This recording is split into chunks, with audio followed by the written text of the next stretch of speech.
Calendar देखते हुए एक बात तो हम सबने कभी ना कभी सोची ही होगी कि जब साल के बाकी महीनों में 30 या 31 दिन होते हैं तो भाई ये फरवरी में सिर्फ 28 दिन ही क्यों होते हैं।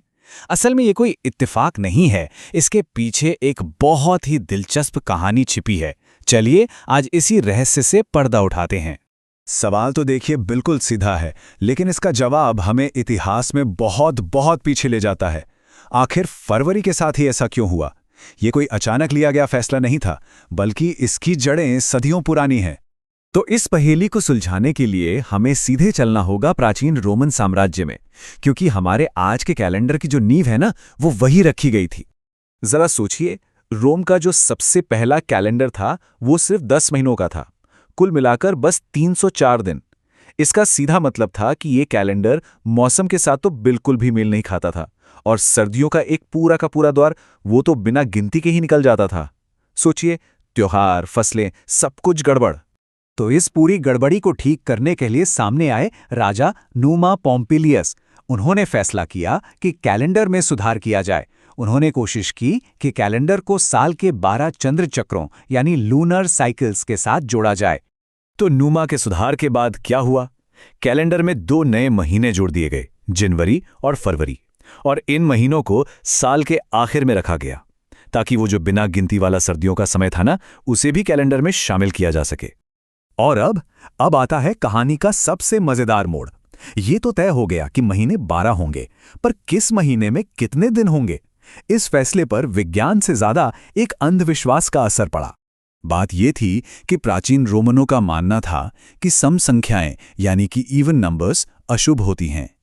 ये उनके लिए कोई छोटी मोटी बात नहीं थी, बल्कि एक बहुत बड़ी सांस्कृतिक मान्यता थी, और इसी ने कैलेंडर को भी प्रभावित किया। इसी अंधविश्वास की वजह से रोम के लोग चाहते थे कि हर महीने में विषम संख्या में यानी कि ऑड नंबर्स में दिन हों, तो ज्यादातर महीनों को 29 या 31 दिनों का बना दिया गया।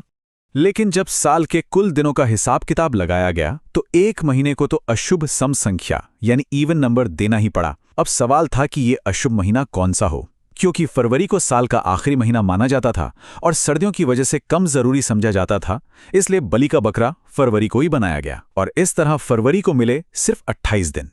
लेकिन कहानी यहीं खत्म नहीं होती।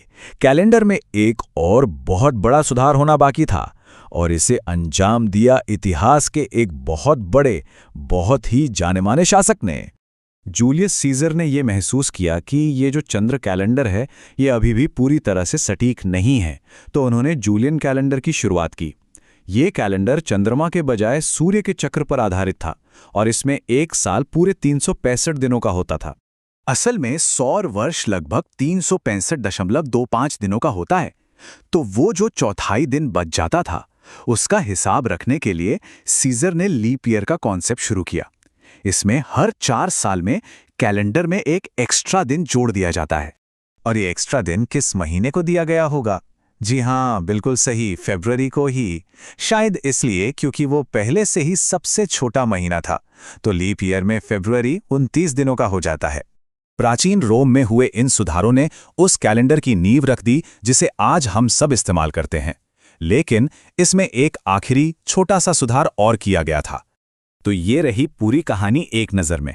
सबसे पहले राजा नूमा ने 28 दिनों के साथ फरवरी को जोड़ा, फिर जूलियस सीजर ने लीप ईयर की शुरुआत की, और आखिर में 1582 में पोप ग्रेगरी 13वें ने लीप ईयर के नियम को थोड़ा और सटीक बनाया, जिससे बना हमारा मॉडर्न ग्रेगोरियन कैलेंडर, जो आज पूरी दुनिया में इस्तेमाल होता है। तो चलिए फरवरी के बारे में कुछ मजेदार बातें फिर से याद कर लेते हैं। ये आम साल में 28 दिनों वाला अकेला महीना है। ये साल का सबसे छोटा महीना है, और यही वो महीना है जिसे लीप ईयर में एक एक्स्ट्रा दिन मिलता है। तो अब ये बात बिल्कुल साफ है कि फरवरी का 28 दिनों का होना कोई गलती नहीं है, ना ही कोई संयोग है। ये तो खास ऐतिहासिक घटनाओं का सीधा सीधा नतीजा है।